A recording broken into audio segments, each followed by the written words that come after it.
इसके अंदर ये जो बैलेट यूनिट देख रहे हैं, हमने 3 सिंबल रखे हैं। एक सिंबल है एप्पल, एक सिंबल है बनाना और एक है वाटरमेलन। आप खड़े होइए, देखिए आप जैसे वोट देने जाते हैं, हाँ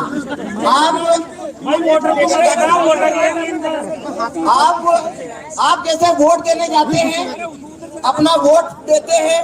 वोट देने के बाद में अपना सिंबल जो पर्ची आपने सिंबल को वोट दिया, वो सिंबल देखते हैं और चले जाते हैं। उसी तरीके से आपने यहाँ वोट करना है, अपना वोट देके जाना है। आप बनाना को वोट करिए, आप ये बनाना का बटन दबाइए, केले का बटन दबाइए।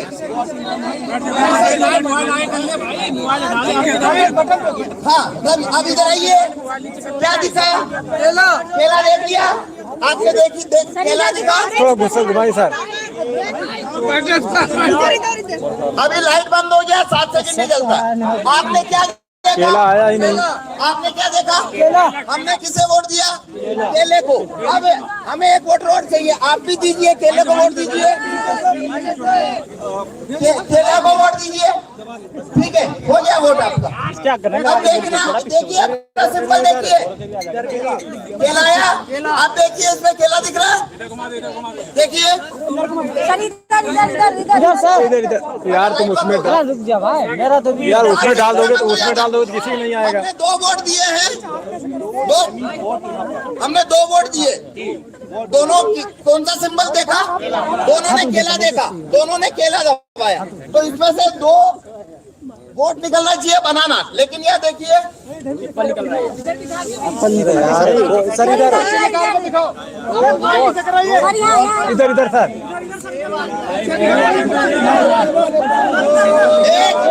एक बनाना।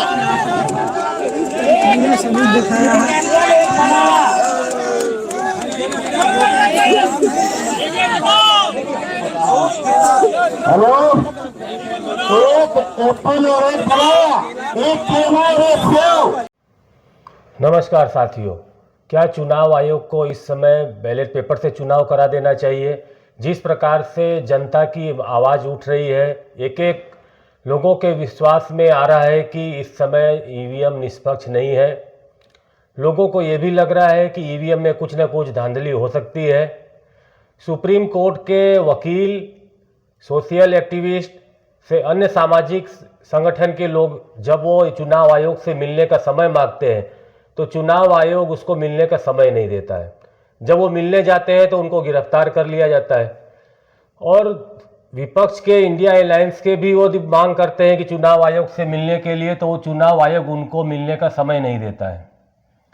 और ईवीएम में किस प्रकार से अलग अलग प्रकार की शंकाएं जनता के दिमाग में उठ रही है और जनता को ऐसा लग रहा है कि जो हम वोट दे रहे हैं, जो हमारा अधिकार है वोट देने का, वो हमारा वोट कहाँ जा रहा है वो उनको पता नहीं चलता है। चुनाव आयोग बोलता है कि ईवीएम सही है, सरकार चाहती है सही है, सुप्रीम कोर्ट में याचिका दायर होती है।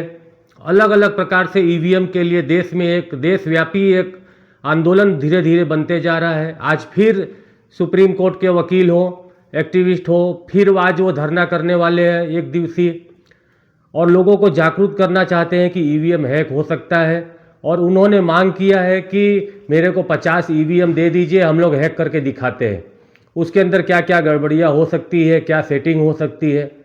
जब इतना बड़ा प्रश्न आने के बाद भी चुनाव आयोग किस प्रकार से जनता की जो आवाज़ है उसको दबाने का काम कर रहा है, सरकार भी दबाने के काम कर रही है। लोकतंत्र में एक एक व्यक्ति को अपना वोट जानने का अधिकार है कि हमारा वोट कहाँ जा रहा है, और वो चुनाव आयोग को आश्वासन देना पड़े, उनको बताना पड़े, उनको समझाना पड़े कि आपका वोट जो आप जहाँ दे रहे हैं वो सही जगह जा रहा है। और जब तक वो विश्वास न हो तब तक वो चुनाव निष्पक्ष नहीं करा सकते।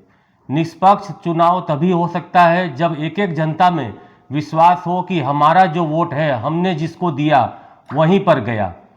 और यदि ये समझाते हैं कि नहीं चुनाव आयोग की मशीन बराबर है, तो उनको ये मशीन दिखाने में क्या तकलीफ है?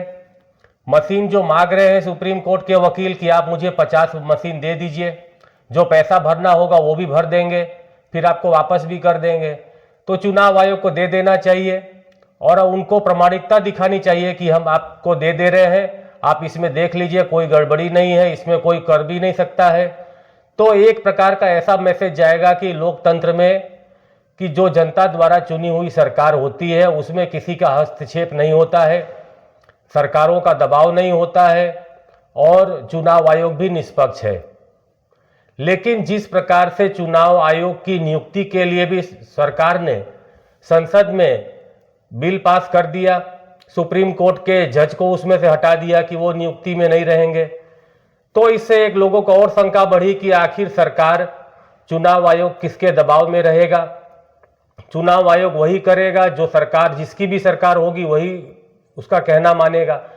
तो उसके चलते धीमे धीमे लोगों में ऐसा अविश्वास बैठता जा रहा है कि ये ईवीएम के द्वारा ही चुनाव में नहीं होना चाहिए, बैलेट पेपर से चुनाव हो, या तो जो वीवीपैट की पर्ची निकलती हो वो पर्ची मतदाता को दे दी जाए, वो उसको एक अलग बॉक्स में डाल दिया जाए।